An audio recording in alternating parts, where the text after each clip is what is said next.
नमस्ते, मैं हूं शुभम और आपने देखना शुरू कर दिया है AI न्यूज़ 1। इस समय मेरी मौजूदगी गाज़ियाबाद के खोड़ा इलाके में है और पीछे आपने देख सकते हैं सूर्य का घर है। सूर्य की चर्चा देश में चारों तरफ चल रही है क्योंकि सूर्य की हत्या के बाद खोड़ा में एक नई चीज़ सामने आई है जहां प्रशासन लगातार मदरसों को सील कर रहा है। आप मेरे पीछे देख सकते हैं तमाम लोग खोड़ा के लोकल निवासियों से बातचीत करते हैं। खोड़ा की जो डेमोग्राफी चेंज है वो किस तरीके से की गई है, क्या उसके पीछे कोई मंशा है या उसके पीछे कोई साजिश है? क्या नाम है आपका? मेरा नाम चौधरी हरेंद्र सिंह है और मैं भाजपा का प्रदेश कार्य समिति सदस्य उत्तर प्रदेश।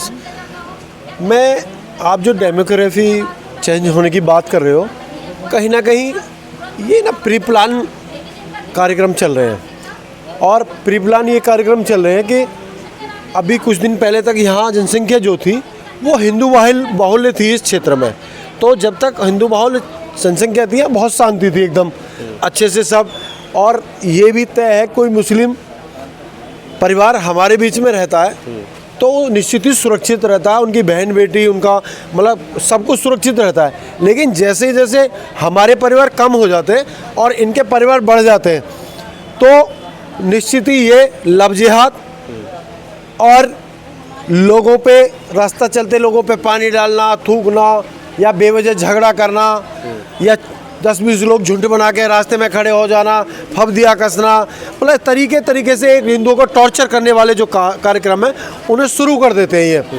तो ये कहीं ना कहीं बहुत गंदी मानसिकता है। और डेमोग्राफी चेंज करने की बात ये है कि इन्होंने ना यहाँ फ्लैट बना लिए। जैसे किसी का मकान है और उसने अपने मकान को तोड़ के 6 मंजिल बना दिया है और 6 मंजिल बना दिया तो 6 परिवार उसमें बसा दिए हैं, ठीक है। 6 मंजिल या तो किराए पे दे दिया है या 6 लोगों को बेच दिया है। तो ये सिस्टम यहाँ इन्होंने कर रखा है।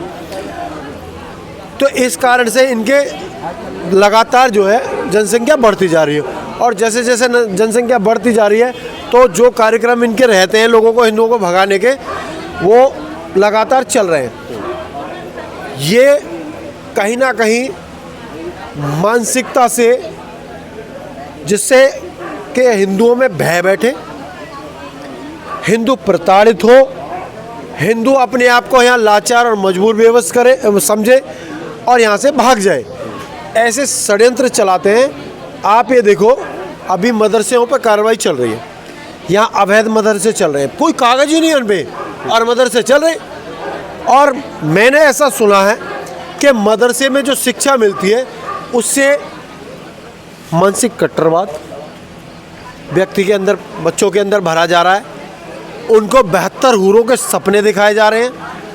ऐसी हूरों के बारे में बताया जाता है उन्हें कि अगर आप हिंदुओं को सताओगे, हिंदुओं को कम करोगे, हिंदुओं को मुस्लिम बनाओगे तो आपको सवाब मिलेगा।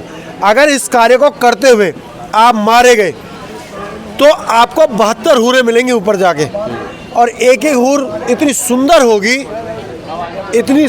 होगी, उससे बदन से खुशबू आ रही होगी और जो है क्या नाम है थूक देगी समुद्र में तो मीठा हो जाएगा। इत्रों की पता नहीं कौन से मतलब ऐसे लजीज वो पेश करते हैं बच्चों के सामने, उनका इतना माइंड ख़राब कर देते हैं जो मुस्लिम बच्चे हैं। और उसका नतीजा होता है कि कहीं ना कहीं असद पैदा होता है और असद पैदा होता है तो कहीं ना कहीं सूरज की हत्या करता है। और जैसे सूरज की मार होती है, रो रही है आज, ऐसे बहुत सारी माओं को रोना पड़ता है। मैं मुस्लिम समाज से उसके जो भी लोग इस समाज की अगुवाई कर रहे हैं मैं उनसे कहना चाहता हूँ कि आप अपनी शिक्षा में बदलाव लाएं। आपको बहुत आवश्यक है अपनी शिक्षा में बदलाव लाने की, क्योंकि अगर यही बच्चा अशद किसी स्कूल से, किसी विद्यालय से, किसी विश्वविद्यालय से कहीं से पढ़ा होता तो शायद ये कुर्बानी करने की हिम्मत ना करता। जो बच्चे की कुर्बानी की है बकरे की जगह ये कह के है कि क्या तूने कभी बकरा खाया? लेकिन कुछ तो पढ़े लिखे भी बम बांध के फट जाते हैं।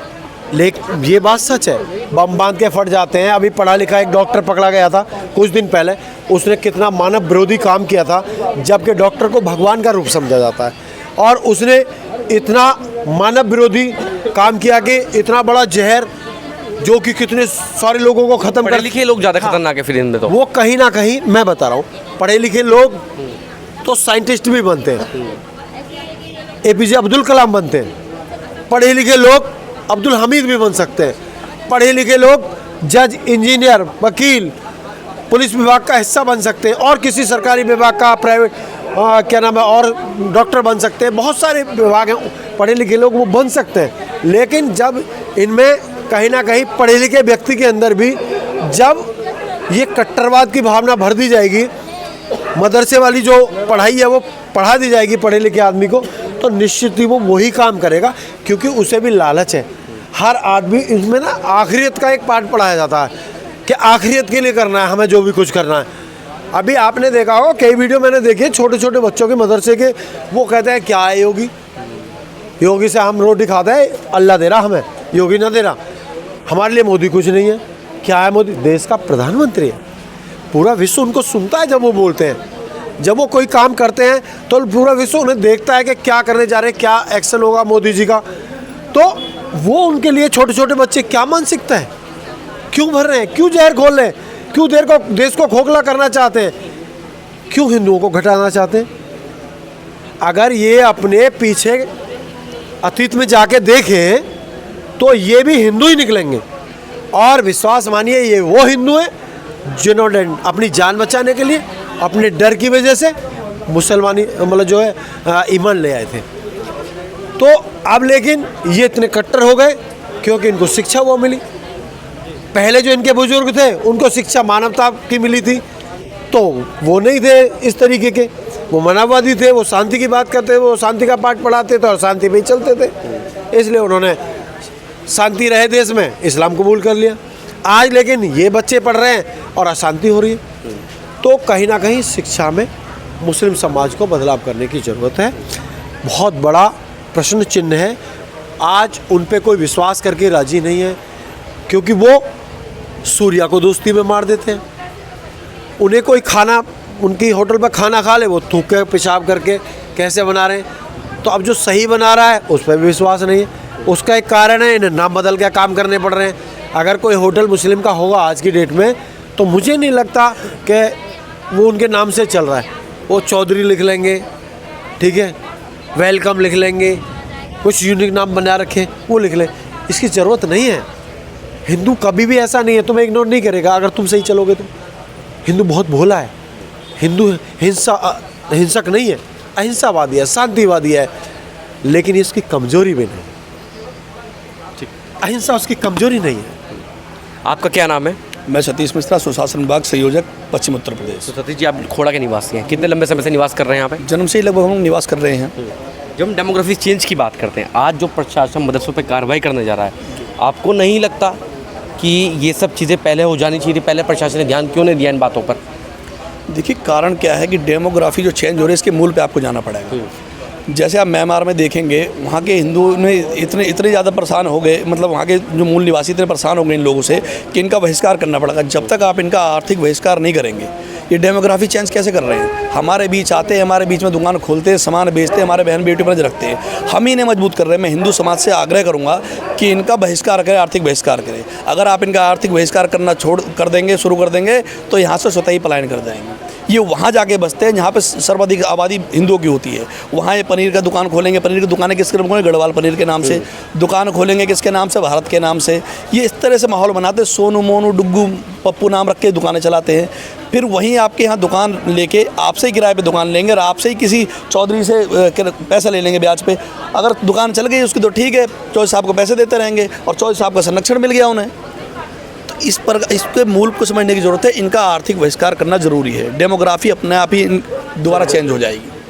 ठीक है। प्रशासन ने कितने मदरसे सील करे हैं अभी तक? ये प्रशासन जो कार्य करी, मुझे लगता है अभी दो मदरसे सील कर चुकी हैं, जो कि अवैध रूप से चल रही थी और सरकारी ज़मीनों पे बने हुए हैं। इनका तो ये है कि आज मदरसे सील हो रहे हैं, इससे पहले प्रशासन, आप तो यहाँ के लोकल निवासी हैं, शायद ऐसे भी होता है, आपने संज्ञान में लाया भी हो प्रशासन ने इससे पहले कार्रवाई क्यों नहीं करी? इससे पहले भी कार्रवाई हुई है। दीपक विहार के अंदर कार्रवाई हुई थी, वहाँ अवैध चल रहा था। 7 दिन में पता चल गया कि 2 मदरसे अवैध हैं, इन्हीं 7 दिनों। और भी पहले हो चुके हैं। आप देखिए, आपने शायद उसको नहीं दिखा पाए, दीपक विहार के अंदर 2 मदरसे पहले सील हो चुके हैं। जिनको ये लोग करते क्या है, पहले किसी को प्लॉट खरीदा, यहाँ कोई मदरसे या मस्जिदों के लिए प्लॉट थोड़ी अलॉट हुए हैं, ये आवासीय प्लॉट है, आवासीय भूखंड है। इस पे इन्होंने जैसे क्या करें, आपसे प्लॉट ले लिया और ये वहाँ लेंगे जहाँ 2-4 लोग मुस्लिम हो जाते हैं। एक प्लॉट लिया चंदा इकट्ठा करके, उसको पहले पे ये मदरसा बनाएंगे, मदरसों को बनाने के बाद उसको वक्फ कर देंगे, वक्फ करने के बाद उसको मस्जिद बना देते हैं, मस्जिद बना के वो रोड पे नमाज पढ़ना शुरू कर देंगे। हिंदू के लोग हिंदू जो गली में होते हैं वो छोड़ छोड़ के भागना स्टार्ट कर देते हैं, पलायन करना स्टार्ट कर देते हैं, सस्ते प्लॉट बेच देते हैं। इस प्रकार ये डेमोग्राफी चेंज करते हैं, ये पूरी योजनाबद्ध तरीके से करते हैं। जहाँ मान लो कि आप ये अभी नूरानी मस्जिद के पास रह रहे हैं, तो वहाँ से आसपास के कोने के मकान खरीदेंगे, मान लो जहाँ हिंदू रह रहे हैं सर्वप्रथम। अब आप यहाँ देख लो, चारों कोने के मकान मुस्लिमों के हैं, पूरी गली हिंदुओं की है। तो एक कोने पे बसते हैं कि कोई आफत आ जाए, कोई आपदा आ जाए तो ऊपर से ही हम लोग पत्थरबाजी कर दें या इनका घेराव कर दें। ये इस तरह से डेमोग्राफी करते थे, पूरी प्लानिंग के साथ योजनाबद्ध तरीके से। तो हिंदू बड़े सरल स्वभाव के लोग सोचते हैं कि चलो ठीक है, हमारे भाई हमारे बीच में रह सकते हैं। लेकिन आप कल्पना करिए कि जिस प्रकार यहाँ चार कोने पे रह रहे हैं, अगर मुस्लिम आबादी होती तो चार कोने पे हिंदू रह पाता क्या? तो इस चीज़ को समझने की आवश्यकता है। इनके मूल पे अब क्या है, जिस मदरसे को सील किया गया है, आप देखिए सलीम वास्तविक जी का जो गला काटा गया था, वो दोनों भी उसी मदरसे में पढ़ते थे, उसी के समय पे रहते थे। और ये जो अभी क्या नाम है इसके अलग जो इसने मर्डर करा, अरशद भी उसी मदरसे में पढ़ता है। ये सोच पनपती कहाँ से? इन मदरसों से, इन मस्जिदों से सोच पनपती है। इनको सिखाने वाले लोग कौन हैं? ये मौलवी हैं। तो आप समझिए, जिस तरह की शिक्षा आपको दी जाएगी, जिस तरह का माहौल आपके आसपास होगा, आप उस पर कृत्य करेंगे।